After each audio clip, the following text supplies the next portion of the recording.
질문 좀 받아볼게요. 혹시 궁금하신 거 있으면 질문해 주세요. 아무거나 괜찮아요. 뭐 불교에 대한 것도 좋고요. 네, 네. 스님이 네. 법문하신 내용으로 이제 무아를 막 하다가도 예. 이제 문지방에 발가락이라도 찔러치면 아픈데 어우, 생각만 해도 아프다. 그럴 네. 때는 이게 싹 잊어버리고 없어져요. 그렇죠, 그렇죠, 맞아요. 그러니까 그런 통증이나 어떤 그렇게 딱 됐을 때 네, 어떻게 생각해서 좀 빨리 나가는 방법이 있을까? 있죠. 네, 감사합니다. 그 진짜 훌륭한 질문이에요. 저희 스님들이 더 어떻게 보면 그 말씀에는 큰 문제 의식을 갖고 있어요. 더 간절해요. 근데 저희 스승님께서 그 말씀하시더라고요. 색깔, 소리, 냄새, 맛, 감촉, 뜻 6개죠. 그 중에 가장 수행자로서 걸림이 크게 되는 게 뭔지 아세요? 뭘까요? 맞춰보세요. 6분의 1이에요. 육지선다. 느낌? 어떤 느낌? 감정? 아니요. 감정보다 더 큰 거 있어요. 감촉이라고 그러셨어요. 왜냐하면 감촉은 뭘 얘기하는 거냐면 고통을 얘기하는 거예요. 육신의 고통이 왔을 때 공부를 많이 하면 아무렇지 않겠어요? 안 그래요. 똑같이 아파요. 똑같이 아프다고요. 부처님께서 마지막에 공양하셨던 음식이 있잖아요. 그죠?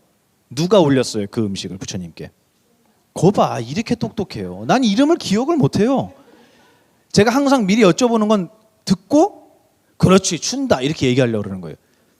대장장이 아들인 춘다가 부처님께 공양을 올렸잖아요.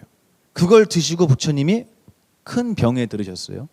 그래서 설사를 굉장히 심하셨다 그래요. 그리고 열반하셨어요. 그죠? 그때 안 아프셨을까요? 아파요. 아파요.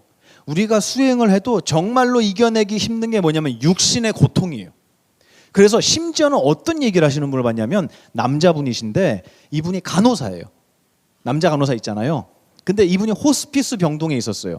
근데 뭔 얘기하다가 저한테 직접 한 얘기예요. 스님, 저는 스님들이 무슨 뭐 수행을 하셔갖고 육신의 뭐 고통으로부터 해탈하고 뭐 정신적인 번뇌로부터 해탈, 저 그거 안 믿어요. 그러는 거예요.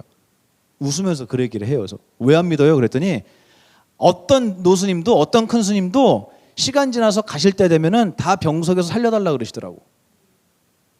와, 저 그 말이 너무 충격적이었어요.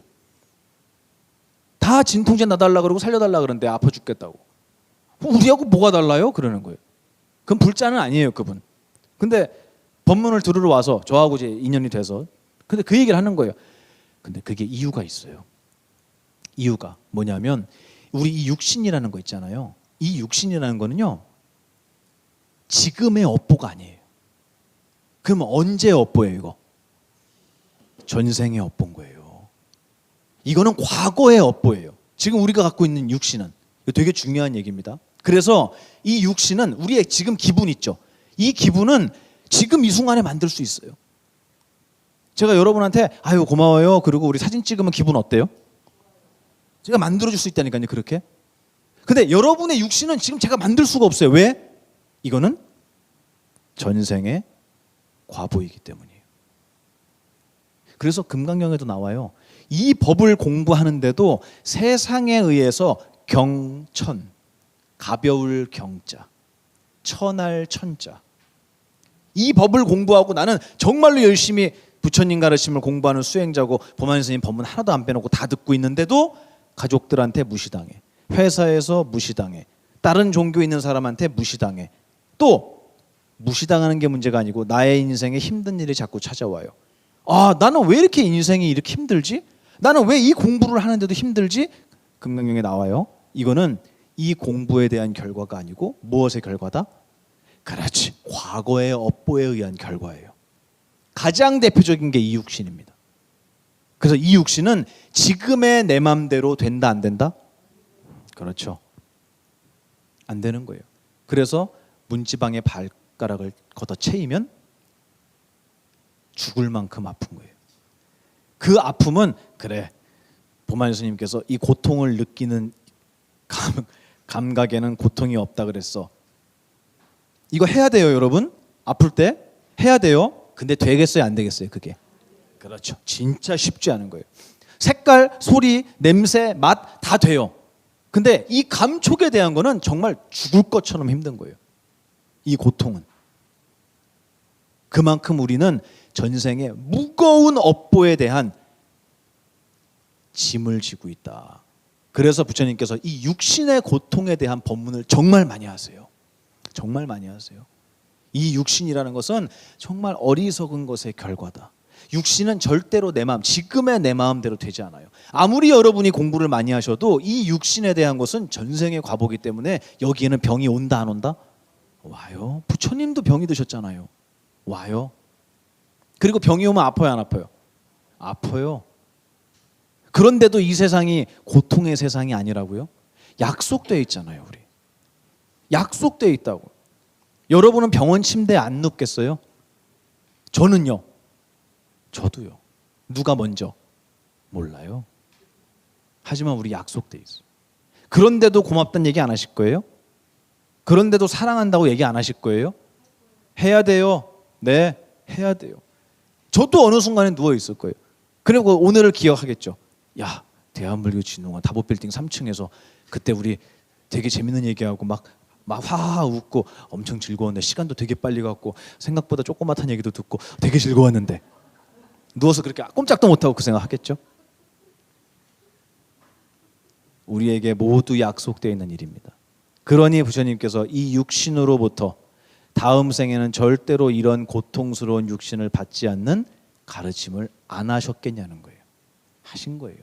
그런데 우리는 이번 생을 다음 생을 보수하고 설계하는 데 쓰지 않아요.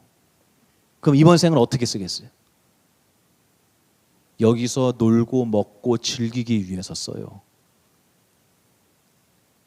이번 생은 다음 생을 설계하는 시간이에요. 불교 용어로 뭐라 그러는 줄 아세요? 네 글자. 일생 보처. 이번 한 생은, 지금의 이 한 생은 놀고 먹는 생이 아니라 다음 생을 보수하고 설계하는 시간이다. 다시 얘기하면 지금은 씨앗을 심는 시간이에요. 그래서 여러분이 다음 생에도 이런 육신을 받지 않기 위해서는 반드시 아름다운 기억, 감사한 씨앗, 이거 심으셔야 됩니다. 아셨죠? 네, 대답이 됐는지 모르겠어요. 그만큼 이건 어려운 문제예요. 그리고 잘 되지 않고 힘든 이유는 뭐다? 이 육신은 어느 것의 과보? 전생의 과보기 때문에 그렇다. 그래서 내가 이 공부를 한다고 해도 이 육신으로부터 자유롭긴 정말 힘든 거예요. 아셨죠? 그때 몸에 고통이 올 때마다, 몸에 병이 들 때마다 여러분 잊지 말으셔야 돼요. 아, 나 공부하라고. 우리 보왕산매론에 나오잖아요. 육신에 병 없기를 바라지 말라고. 왜요? 병이 없으면 어떻게 되는데? 교만해지죠. 교만해져요. 이 세상에서 자기가 제일 똑똑하고 제일 잘난 줄 알아요. 그러면 병이 왔다는 건 우리한테 뭘 가르쳐주고 있는 거예요? 이 육신은 내가 될 수 없다. 이것은 내가 아니다. 이것은 유한한 거고 변화하는 거고 항상 우리를 배신하는 거예요. 절대로 육신을 나로 삼아서는 안 된다. 라는 깨달음을 얻게 되는 겁니다. 아셨죠? 네. 제가 얼마 전에 그 경을 하나 봤는데 제가 이번에 TV 불교심리학에서 인용을 했어요. 방송이 됐습니다. 근데 저도 경전을 계속 찾아보고 그 경에서 재밌는 거를, 정말 놀라운 가르침을 계속 발견하거든요. 제가 엄청난 거를 하나 발견했어요. 뭐냐면 여러분, 부처님 괴롭힌 사람 제일 유명한 사람 누구예요? 대바다타. 맞아요. 이렇게 똑똑해. 2600년 전에 그분은 어떻게 하냐고요, 여러분들이. 대바다타가 부처님을 살해하려고 그랬잖아요. 그래서 그분 지옥에 갔다고 나오거든요. 근데 이 부처님 10대 제자 중에 신통제일 누구? 이렇게 똑똑해. 목걸련 존자예요. 목련 존자. 맞죠? 이 신통제일 목걸련이 지옥에 있는 대바다타를 찾아가는 장면이 나와요. 제가 그 경 이름을 잊어버렸어요. 어저께도 제가 그 경 이름 찾아봤거든요. 근데 이렇게 제가 머리가 나빠요. 다 잊어버려요. 그 웬만한 건. 괜찮아요? 네, 감사합니다. 위로해 주셔서 감사합니다. 찾아가요, 지옥에. 그래서 지옥에 있는, 뭐라고 나오냐면 지옥에 있는 옥졸에게, 쉽게 얘기하면 간수죠. 간수예요. 교도관이에요. 그래서 그분에게 저기 대받았다 면회 좀 할 테니까 불러주세요 이렇게 얘기를 해요. 그랬더니 이 간수가 놀라운 대답을 해요. 뭐라고 하는 줄 아세요? 어느 부처님의 대받았다요? 이렇게 물어요. 아, 하시는 분은 TV 불교심리학을 안 보고 있다. 대받았다 좀 불러주세요. 어느 부처님의 대받았다요? 이게 무슨 말이에요? 이게 무슨 말이에요? 그렇지. 수 없는 부처님이 이 땅에 나투셨어도 각 부처님마다 누가 있었다? 그렇죠. 그 얘기를 부처님한테 전달을 했더니 부처님이 뭐라 그러시냐면요. 그 경에 나와요. 그 대받았다가 있어서 내가 성불할 수 있었다고. 내가 수행할 수 있었다고. 그래서 너는 대받았다가 지옥에 떨어져서 무한한 고통 속에서 헤매고 있을 거라고 생각하지 말아라. 우리 다 짜고 친 거야. 우리 다 약속된 거야. 이 얘기죠. 그거를 불교 용어로 뭐라고 하냐면 역행보살이라 그래요. 역행, 거꾸로 행동한다고. 그러면 순행보살은 뭘까요? 여러분이 행복한 길로 갈 수 있도록 주변에서 잘 도와주는 사람이에요. 저렇게 따님이 행복한 길을 갈 수 있도록 같이 가자. 그럼 엄마는 무슨 보살? 본인은 역행보살이라고 생각할 거예요. 나를 괴롭혀서 공부하게 만드는 보살. 무슨 보살? 역행보살. 나를 아프게 하고 나를 외롭게 하고 나를 슬프게 해서 이 법을 찾게 만드는 보살도 있는 거예요. 맞죠? 네. 문지방에 발을 꽝 쪘을 때 그 아픔 때문에 보만 스님을 만나러 올 수도 있잖아요. 나에게 오는 힘든 일을 힘들다라고 바라보는 게 아니고 그것 때문에 이 가르침을 만날 수 있다면 그 힘든 일은 나에게 역행보살이었다. 아셨죠? 부처님께도 대받았다가 있었어요. 근데 여러분한테 없겠습니까? 저한테는 없겠습니까? 저한테 와서 싫어요. 대받았다에. 여러분한테도 반드시 있다. 우리의 육신이 첫 번째 대받았다다. 그 말씀 드리고 싶었어요. 다 갖고 있잖아요, 우리. 이 육신의 이 고통스러운 모습을 여러분 잘 관하시면서 다음 생엔 절대로 이런 몸을 받지 않는 세계에 나는 꼭 태어날 것이다. 나는 절대로 어리석은 씨앗을 심어서 다음 생에도 이렇게 힘든 과보를 받는 그런 어리석은 행동하지 않겠다라고 수행자의 길을 다지는데 쓰셨으면 좋겠습니다.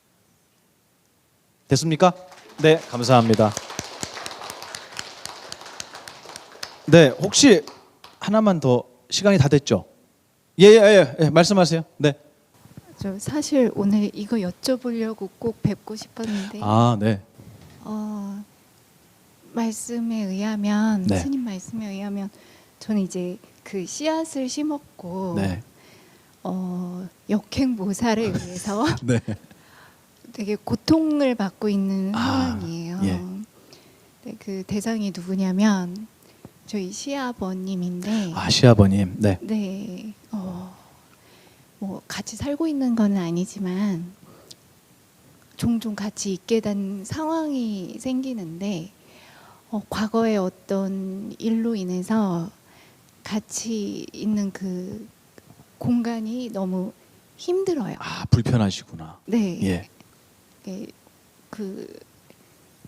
저한테 말이라도 걸까봐. 그 정도로 힘드세요. 네. 예. 남편을 생각해서라도 그러면 안 될 것 같은데. 네, 네. 어떻게 제가 이제 지금은 너무 그것 때문에 고통스러우니까 어떻게 해야 그 고통에서 벗어날 수 있을지 제 마음이 좀 편해지고 싶어서. 그렇죠. 남편분이 그 상황을 아세요? 네. 알고 있어요? 네. 뭐라 그러세요, 남편분이? 그런 상황을 만들어서 미안해. 아, 미안하다. 근데 본인 잘못도 아닌데 예. 당연히 미안하죠. 네. 그럼. 미안해하고 그럼요. 저는 이제 그때를 잊지 못하고 계속 그 미워하면서 아버님을 미워하면서 내색을 안 하고 싶지만 그렇게라도 내색을 해야 제가 좀 해소가 될 것 같으니까. 그렇죠. 고맙게도 이제 남편은 그걸 받아주는 진짜 거죠. 고맙네요, 남편분이. 네. 근데 이렇게 계속하면 안 될 것 같은데 앞으로도 해결되지 않을 것 같은데 바뀌지 않을 것 같은데 당신이 그걸 계속 지켜보면서 어떻게 괜찮을 수 있을지 예, 해답을 못 찾겠어요. 네, 그래요. 네. 다 질문 다 하신 거예요? 네. 아, 예, 그래요. 여러분 박수 한번 부탁드릴게요. 이거 되게 어려운 질문이잖아요, 그죠? 어려운 질문인데 정답이라고 듣지 마시고요. 이거는 저의 생각이다, 보만 스님의 생각이다라고 들어주셨으면 좋겠고, 그리고 이게 부처님 가르침이라고 듣지도 말아주세요. 아셨죠?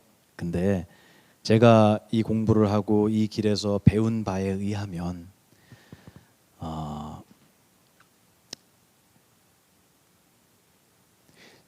우리나라 사람들은 남편을 만나, 특히 이제 보살님들 남편을 만나서 만나기 전까지는 그런 사람이 있는 줄도 몰랐어요. 근데 알게 됐어요. 그분을 만약에 30살에 결혼을 하잖아요. 30년 동안 몰랐던 사람을 아버지라고 불러야 되는 거예요. 맞죠? 30년 동안 밥 한 번도 사주신 적이 없는 분을 우리는 효도를 해야 돼요. 맞죠? 이거 맞는 문화예요? 저는 아니라고 생각해요. 그 이유 때문에 효도를 해야 된다는 건 나는 안 맞다고 생각해요.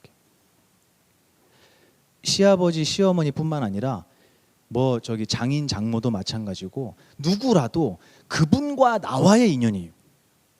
시아버지하고 보살님과의 인연이에요. 맞죠? 근데 우리는 그렇게 생각하지 않고 내 남편의 인연이라고 생각해요. 나와 내 남편과의 관계에 그분이 계신 거예요. 그래서 이분하고 내가 관계가 안 좋아져도 남편을 보고 잘해야 된다고 생각해요. 이거 벌 받는 거 아니에요, 여러분? 맞죠? 절대 그러지 마세요. 여러분 잘못하는 거 아니에요. 그리고 어떤 분은요, 시아버지, 시어머니하고 자기 엄마, 아버지보다 더 친한 분이 있어요. 있어요, 놀랍게도. 왜 안 믿는 표정이에요? 있다니까요. 그분과 나와의 인연이에요. 맞죠? 근데 우리 질문하신 보살님은 그분과 나와의 인연이 어때요, 지금? 불편하죠? 그럼 어떻게 해야 될까요? 저는 여기에서 뭐라고 말씀드리냐면 시간이 필요하다라고 말씀드려요. 어떤 분은 이렇게 얘기해요. 스님 어떻게 해야 될까요? 그러면 그건 이렇게 하고요. 그건 이렇게 하고요. 방법을 알려달라고 얘기하는데 제가 그동안 저도 그런 사람들이 있었을 거 아니에요? 저에게도 그런 사람이 있었는데 그때 가장 좋았던 방법은 시간을 뒀던 거예요. 안 만나요. 그 시간이 15년이 지났어요. 모자라요.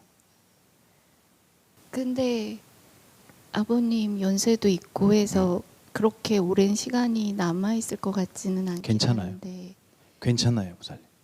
왜냐하면 남편의 아버지를 만난 그 시간 있잖아요. 그죠? 그 시간이 몇 년이에요? 한 20년 가까이. 20년. 네. 그러면 그분 모르고 지냈던 시간은요? 30년. 거봐요.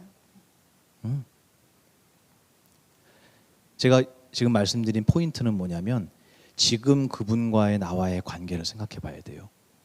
힘든데도 불구하고 이러이러한 당연히 인간으로서, 며느리로서, 부인으로서 해야 할 당위를 가지고 하는 행동은 행복이에요? 아니에요. 그리고 그렇게 내가 힘들면서 그 일을 지속하는 게 아까 그랬잖아요. 남편분이 뭐라 그랬다 그랬어요? 미안하다 그랬잖아요. 그러면 남편의 기억 어떤 걸 심고 있느냐? 또 우리 보살님의 기억에 어떤 걸 심고 있느냐? 냉정하게 객관적으로 보면은 어떻게 해야 되는지가 나오는 것 같아요. 제가 어떻게 하라는 말씀은 아니에요. 하지만 저는 수없이 많은 그런 인연들을 만났을 때 항상 제가 첫 번째로 선택했던 방법은 시간을 두는 거였어요. 15년이 아니라 20년이 아니라 30년이라도 힘들면 하루라도 보면 안 돼요. 하루라도 보면 안 된다고. 내 기억에 안 좋은 게 들어가잖아요. 그런데 우리 보살님이 노력을 안 했겠어요? 했죠. 돼요, 안 돼요? 그렇지. 불을 피우면서 스님 어떻게 해야 눈이 안 매워요? 이렇게 물어보는 거예요. 불을 안 피우면 되잖아요. 아버님을 이러이러한 일 때문에 아버님 제가 좀 시간이 필요합니다라고 얘기한다고 불효 아니에요. 내가 정말로 힘들고 내가 슬프고 어려운 길이 있다면 당장이라도 그 길을 떠나는 게 맞는 거예요. 뭐 헤어지라는 얘기가 아니고 시간을 두고 거리를 두는 건 굉장히 지혜로운 방법 중에 하나라는 말씀을 제가 드리는 거예요. 제가 그 사정을 다 모르니까 어떻게 딱 부러지게 말씀을 못 드리겠지만 저에게 있어서 정말 중요했던 거는 바로 그거예요. 시간을 두고 거리를 두는 거는 정말 지혜로운 하나의 방법 중에 방법이다. 근데 그게 아니고 이렇게 해야 돼요, 저렇게 해야 돼요를 물어보는 분들이 있는데 저는 그 중에 시간을 두는 것도 하나의 방법이다. 이 말씀을 드리고 싶었어요. 죄송한데 추가로 네, 그러니까 그러니까 최소한으로 만나고 싶은데 그렇죠. 요즘 뵙게 되는 이유는 편찮으셔서 네, 서울에 있는 병원을 방문을 그렇죠. 하시게 되는 거예요. 그러면 검사 예약, 의사 결과보, 기수술 뭐 이런 거 등등으로 안 뵐 수가 없는 그렇죠. 거예요. 자 보세요 이제 네. 보살님. 좋은 인연이에요. 이래서 부처님께서 가족은 무슨 년? 악연이라고 하신 거예요. 나쁘다는 소리가 아니에요. 힘들어요. 이러지도 못하고 저러지도 못하고. 남이면은 벌써 안 받겠죠 보살님. 그죠? 근데도 안 볼 수 없는 이유는 가족이니까. 맞죠? 그러면 가족의 인연을 만들지 말란 얘기가 아니고 가족은 원래 그런 거예요. 원래 그렇게 힘들어요. 어려워. 의미심장하고 무겁다는 얘기예요. 맞죠? 다음 생에도 가족 아무렇게나 만드실 거예요? 이럴 줄 알았어요? 몰랐어요? 제가 그랬잖아요 아까. 씨앗은 뭐랑 다르다고 모양이? 저 멋진 남편분하고 사랑을 시작했잖아요. 그 결과가 지금 이 고민일 줄 알았냐고요. 몰랐죠? 이래요. 우리는 그 속에 살고 있고요. 그래서 내가 모르고 지은 일에 대한 과보를 내가 받으면서 지금 고통스러워하고 있는데 이걸 어떻게 해결하냐고요? 정말 힘든 거예요 그거는. 제가 그래서 하나의 방법을 말씀드린 게 거리와 시간을 둬야 된다. 그리고 아버님 편찮으시니까 이렇게 아버님 그냥 떠나보내도 되겠느냐라는 생각이 드는 거예요. 이게 뭐냐면 불효. 인간으로서 하면 안 되는 행동. 맞죠? 근데 아니에요. 그렇지 않아요. 보살님이 최선의 방법을 내 최선의 노력을 통해서 그분을 만나고 그분을 내 가까이 두는 건 저는 찬성이에요. 좋아요. 착한 거예요 보살님이. 근데 그러면서 내가 아픈 거는 잘하는 거냐는 거예요. 만약에 그게 잘하는 거라면 저는 진짜 불효자고 전 나쁜 놈이에요. 같이 있으면서 안 아플 수 있고 싶어요. 그죠? 네. 예, 근데 그런 방법은 없어요 보살님. 안타깝지만 있었으면 벌써 찾았을 거예요 보살님이. 이 세상에는 그런 인연도 있는 거예요. 정말로 내가 미워하지만 함께 하면서 아프지 않고 그분도 나도 행복했으면 좋겠다. 정말 아름다운 얘기예요. 그런데 그렇지 않은 인연도 있어요. 부처님한테도 대받았다가 있었잖아요. 그죠? 보살님한테는 시아버님이 역행보살이에요. 그래서 절대 내가 얘기하고 싶은 거는 첫 번째 시간과 거리 아셨죠? 두 번째는 뭐냐면 죄책감 갖지 마세요. 자기 벌 주지 마세요. 절대로 그렇게 사시면 안 돼요. 힘들면서 인내하면서 그거 아무도 칭찬 안 해주고요. 그리고 보살님 기억에도 절대로 아름다운 기억이 들어가지 않아요. 훨씬 쿨하게 사셔야 돼요. 아셨죠? 네. 네. 괜찮으니까 제가 드리는 말씀은 괜찮아요. 괜찮으니까 시간 두 번 만날 거 한 번 만나시고요. 10분 만날 거 5분만 만나고 자꾸 거리를 두는 것도 나쁜 일은 아니다. 그리고 어느 순간이 되잖아요. 그럼 어느 순간이 딱 도래했을 때 그 매듭이 확 풀어지는 날도 옵니다. 제가 뭐 자세한 얘기를 듣진 못해서 이 정도로만 말씀을 드릴 수밖에 없고 지금 시간이 다 돼서 제가 일어나 봐야 될 것 같아요. 근데 정말 우리 보살님 착하신 것 같아요. 근데 아무리 착해도 행복한 거랑 달라요. 착한 건. 때로는 냉정할 수도 있고요. 때로는 모진 것 같기도 하지만 그 모든 것들이 내 기억에 어떤 씨앗이 심어지는지를 기준으로 해서 결정하셔야 된다. 그래서 내가 아프면서 남에게 뭔가를 해준다. 시간 지나면 그게 후회로 남아요. 내가 왜 그랬지? 이렇게. 아셨죠? 내가 아까 남편분이 여쭤본 게 남편분이 만약에 당연히 며느리가 그렇게 해야지 이러면 또 얘기가 달라지. 골치 아픈 거예요. 근데 그게 아니고 남편분이 이해를 해주신다니까.